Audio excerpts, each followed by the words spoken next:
Good afternoon. मैं doctor सरला। आज हमारा जो टॉपिक है वो पॉलिटिकल साइंस में है। सुप्रीम कोर्ट के बारे में पहले डिस्कस करेंगे, जो यूपीएससी के एग्जाम में आया हुआ क्वेश्चन है और सीधे सीधे क्वेश्चन पूछे जा सकते हैं आर्टिकल से भी, और भी कॉम्पिटिटिव एग्जाम में पूछे जा सकते हैं। फर्स्ट क्वेश्चन है, सर्वोच्च न्यायालय के अपीलीय क्षेत्राधिकार से संबंधित सही तथ्य हैं। देखिए, जो हमारा सर्वोच्च न्यायालय है उसको चार अपीलीय क्षेत्राधिकारों में बांटा गया है। पहले तो यहाँ से सीधा क्वेश्चन ये भी बन रहा है कि सर्वोच्च न्यायालय के अपीलीय क्षेत्राधिकार को कितने भागों में डिवाइड किया गया है? 4 भागों में। क्लियर? अब ये 4 भाग कौन कौन से हैं वो देखें। पहला, संवैधानिक विषय से संबंधित जुड़े अपीलें। बिल्कुल सही है, संवैधानिक विषय से जुड़ी अपीलें आर्टिकल 132 में इनका उल्लेख किया गया है। संवैधानिक विषयों से संबंधित जुड़ी अपीलें, ठीक है।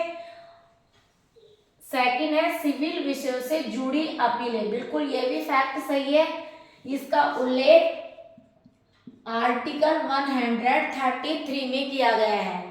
फिर आपराधिक विषयों से जुड़ी हुई अपीलें, बिल्कुल इसका उल्लेख है 134 में किया गया है, आपराधिक विषयों से जुड़ी हुई अपीलें। और जो एक विशेष अपीलें होती है, विशेष अनुमति से की जाने वाली अपीलें, ये विशेष अनुमति ली जाती है, वो विशेष अनुमति से की जाने वाली अपीलें का उल्लेख 136 में किया गया है, ये ध्यान रखना है। तो ये चारों फैक्ट सही है। सर्वोच्च न्यायालय के अपीलीय क्षेत्राधिकार को 4 भागों में विभाजित किया गया है। संवैधानिक विषय से जुड़ी अपीलें, सिविल विषय से जुड़ी अपीलें, आपराधिक विषयों से जुड़ी अथॉरिटी अपीलें, विशेष अनुमति से जुड़ी जाने वाली अपीलें, जिनका उल्लेख मैंने आर्टिकल में भी कोऑर्डिनेट कर दिया है। तो हमारा answer all is a truth, सभी सत्य है। क्लियर? अब देखिए, नेक्स्ट क्वेश्चन है, पॉलिटिकल असिस्टेंट प्रोफेसर के एग्जाम होंगे, उसमें भी ये क्वेश्चन पूरी संभावना है, बहुत महत्वपूर्ण है। अल्बा की स्थापना कब हुई? तो ये सीधा क्वेश्चन पूछा गया है 2004 में। इसके वर्तमान में 10 सदस्य हैं और इसके जो पर्यवेक्षक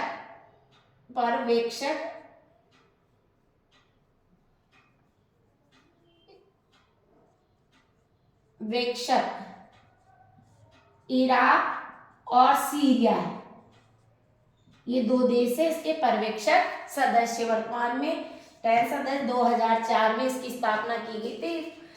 नेक्स्ट हमारा क्वेश्चन है, भारत का पहला जायरोफाइटर एयर सफारी पर्यटन किस प्रदेश में शुरू होगा? तो इसका आंसर है उत्तराखंड। ये भी बहुत करंट का क्वेश्चन है। राजस्थान राज्य में राजस्व मंडल की स्थापना कब हुई थी? 1949 में।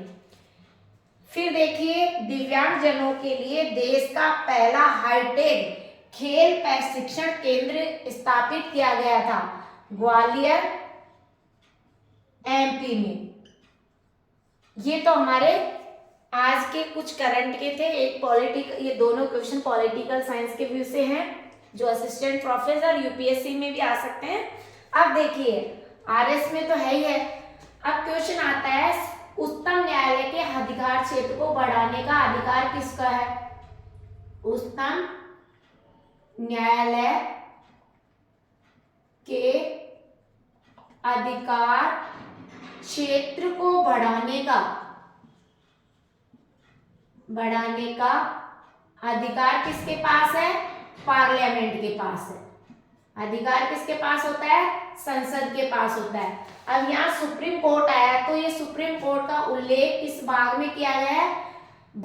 सर्वोच्च न्यायालय का जो उल्लेख है आप सुप्रीम कोर्ट या सर्वोच्च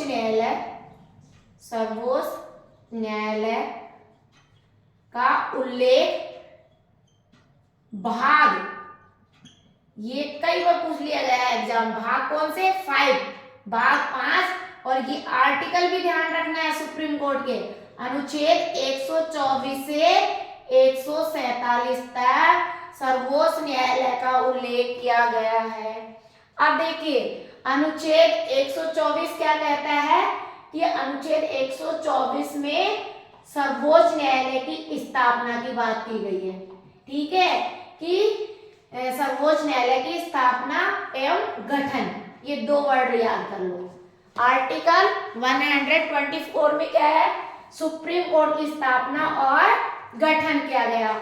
और अनुच्छेद 126, ये भी एग्जाम में आया हुआ है, महत्वपूर्ण है, कि जो कार्यकारी मुख्य न्यायाधीश है उसकी नियुक्ति, कार्यकारी मुख्य न्यायाधीश की नियुक्ति, ये आर्टिकल 126 में उल्लेख किया गया है। और हम बात करें 127 की, यानी अनुच्छेद 127 में क्या है कि जो तदर्थ न्यायाधीशों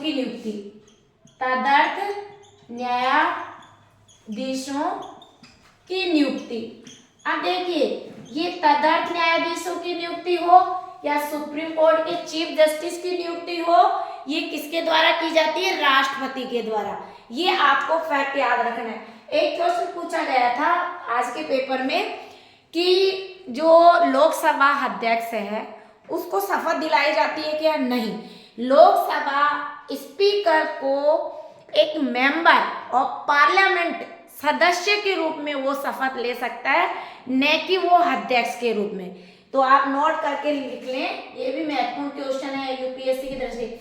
लोकसभा अध्यक्ष को शपथ नहीं दिलाई जाती है।